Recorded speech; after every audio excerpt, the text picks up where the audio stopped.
Alright, well today I'm going to be giving you a quick tutorial on how to get to 15 plus in Ascension, the new map. So pretty much what you want to do in the first couple rounds is there's two methods. You can shoot the zombies 4 times and then knife, or you can shoot the zombies 6 times and then knife them.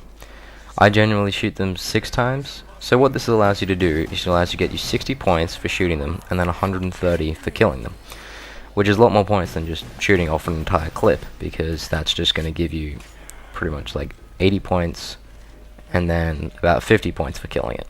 So you get more points for knifing.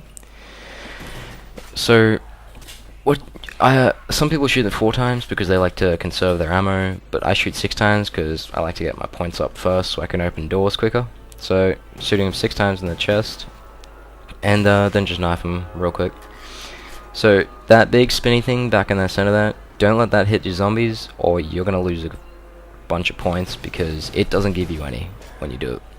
Also, shooting through zombies is another good strategy, but beware because the damage just goes through both. So if you shoot the front zombie 6 times, the back zombie is still going to take damage from that. I mean, not as much as if you had to just shot that one, but it's still going to take damage. So what I tentatively do is I shoot the front zombie 6 times, and then the zombie behind it, I'll only shoot it about 4 times. So yeah, I'm just doing a strategy where you come out here and buy this MP5K off the wall, and I generally camp it up out here a bit, because it's round 2, and I've got an MP5K already. So, but camping up here is really good. I camped here till when I was playing once by myself. I camped till about round 10 and I had 20,000 points, because you're not tempted to use the box or buy any perks or stuff like that out here.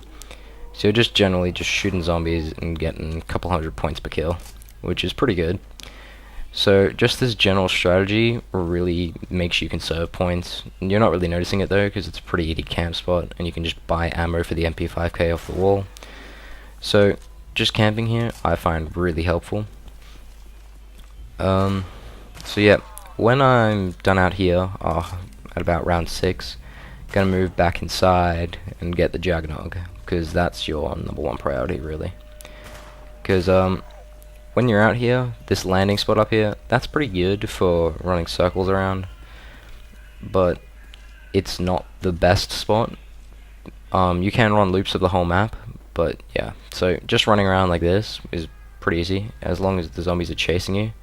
And if you can duck and weave through the zombies, that's also really good, because if you can duck and weave easily between big groups of zombies, you can handle hordes really effectively. And enabling it and being able to do that means that you can be a really lethal player. Now where is this last zombie? Oh, there he is. Yeah. Alright. So, yeah, if you get out of ammo, you can just buy more ammo off the wall, pretty much. But see how you have your 2 numbers down the bottom, mine's 30 and the other one's 92. Make sure when you're doing it, your left hand number is at about 30 and your right hand number is at 0, because if you do it when both numbers are at 0, you're going to lose 30 bullets when you buy the ammo, and you're trying to maximize the amount the 500 points gives you, because you're spending 500 points and about 30 bullets is 300 points, so you're missing out on 300 points. And that's not even counting the kills of the zombies, because you get 100 points per kill. So yeah. So I'm going to leave that nuke for a little bit, because I can kill more zombies before it disappears, and it's going to give me 400 points. So I'm going to end up killing about 6 other zombies, get an extra 600 points, and then take the nuke and get an extra 400. So when the nuke starts flashing, that's probably when I'll take it, but I want to kill as many zombies before then, because that maximizes the amount of points. So pretty much what you're trying to do in these early rounds, probably about 1 to 8, is just maximize the amount of points you can get at once, because that means the more points you can get by maximizing out and stuff like that, means you can get Juggernog faster, you can get Quick Revive faster, you can get to the box faster, you can open up the landers and get to the Pack-a-Punch faster. And the earlier you do that, the easier this is going to be, because if you're on round like 11 and you have all the landers open, every door open, 2 good Pack-a-Punched weapons, you're pretty much set until about round 25 when it starts getting hard. So yeah, just keep buying ammo when you get low. No doubt you get a max ammo after you buy ammo. That seems to happen to me a lot. Like, I'm just playing and then I buy more ammo, and then max ammo drops like 2 minutes after I buy the max ammo. Not 2 minutes, probably like a minute after I buy the max ammo. Yeah, see, like, there's max ammo. Always happens to me. Just gonna use up as much ammo as possible killing these zombies now. Try and make this max ammo worth something. Alright, so reloading before the max ammo is a good idea because same rule with the buying off a wall, because it'll give you more points, more ammo relating to more points. Moving on to this pistol, the reason I'm using it right now is because it takes a lot of points, a lot of shots to kill, and I'm getting 10 points for each time I hit a zombie with a bullet.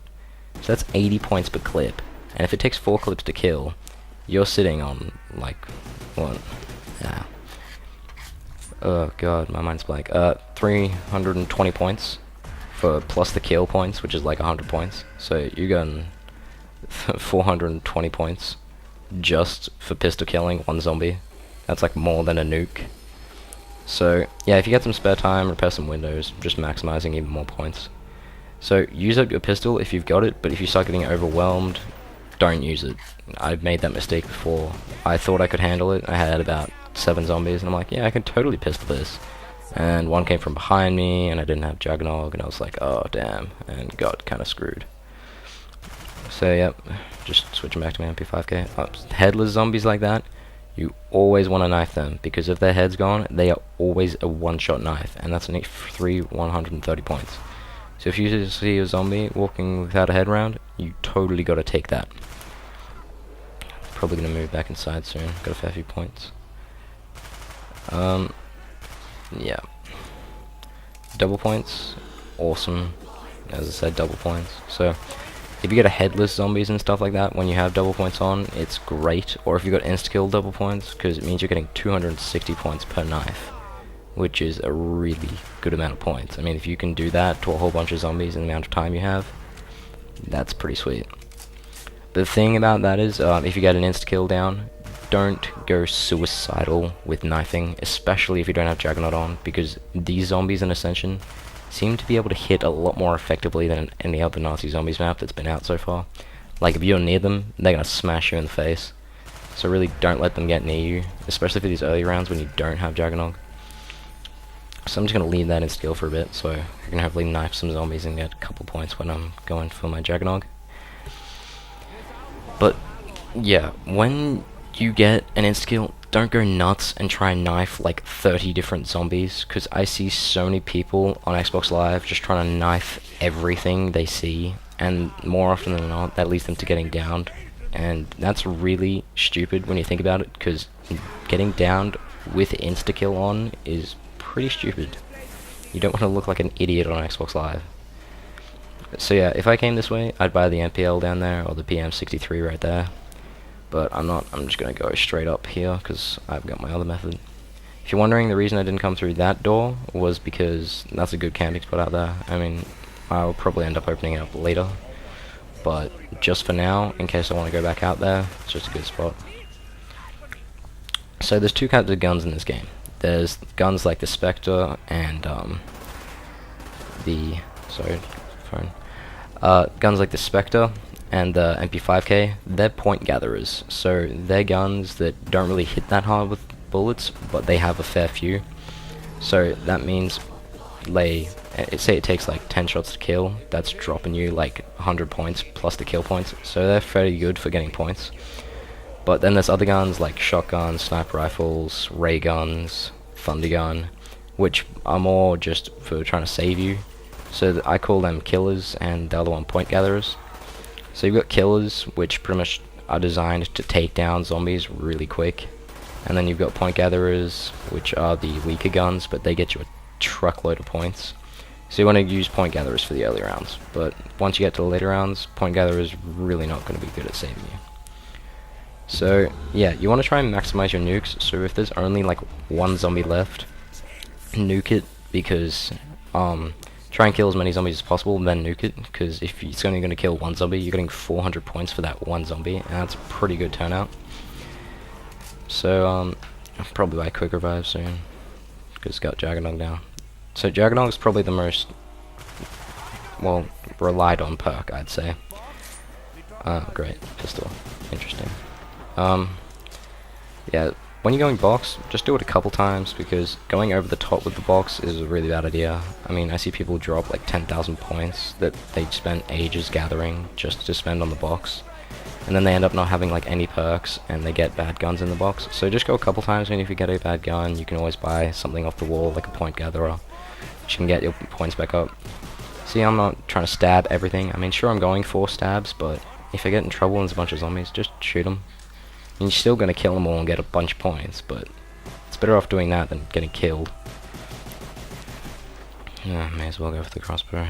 Pretty bad, but I think I'm going to box one more time just because I'm getting pretty bad guns, but I wouldn't recommend boxing more than probably 2-3 times. So, yeah. Well, that's how many times you should box. I guess I'll go and find the box. So, yeah, guys like that, don't shoot them, because that guy's the last zombie, but if I shoot him, he's going to start sprinting like crazy. But if you make him a crawler, he'll bleed out and die eventually. So if you want infinite time to grab whatever stuff you want, just leave a guy standing, but he's really slow. Because if, as I said, if you go for a crawler, he's going to die eventually, and then everyone's going to... And if you're doing this with a bunch of people, they're going to be like, oh god, crawler's dead, we're all going to die. Because you're all on different parts of the map, so you're all kind of gone. So, see that really bad sidestep I kind of did on that zombie? If you can do that, but on big hordes of zombies, and in like any area pretty much, then you're like set for this game, because if there's a whole bunch of zombies and you can just duck around them real quick, you're gonna be able to dodge like every zombie, and that means that, like, you'll never be able to get killed. And if you've got that combined with like a ray gun or something, you can just take him down real quick. So yeah, this is the one flaw of having that other door closed, because you got to run like the whole way around the map. But yeah, spinny thing, don't take out my zombie, don't take out my zombie. Good spinny thing, didn't kill my zombie. Okay. Yeah, that's the thing you got to look out for. So boxes this way.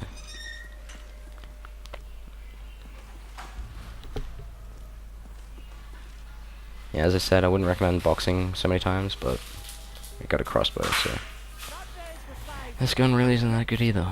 Run box one more time. Hopefully I get something good. Ooh, yes, thank you, ray gun. Okay, so now that you got good guns, we've got 2 perks, got black hole device. Well, that was just me, but probably got something along those lines. Soon we'll start opening up the landers, so you can grab yourself Pack-a-Punch when you need it. I'll probably just save up some points this round, maybe next round. Get me some. Open up the landers. For those of you who don't know, or like they haven't played the map yet, all the landers combined together will make it so you can activate the rocket. And you activate the rocket by going to where the mystery box first started, up here. And yeah. And then you can just activate the rocket, and then go to where the rocket pretty much is right now. Alright, thing to do... oh, by the way, the thing where the rocket is right now is where the Pack-a-Punch room is. Thing to note about the fast sell, don't go nuts for it. I mean, I see so many people on Xbox Live where they just suicide and go nuts for that thing. And that is a really bad idea, because when you go nuts for that, you're just pretty much disregarding every zombie or whatever window you were covering, and if everyone does that, you guys are going to get owned. So, really, if you've got a relatively okay weapon, you don't really need it that much. I mean, I see people who have like ray guns and stuff just boxing it up anyway, even though they've got like a ray gun and a RPK, they just box it up anyway. So yeah.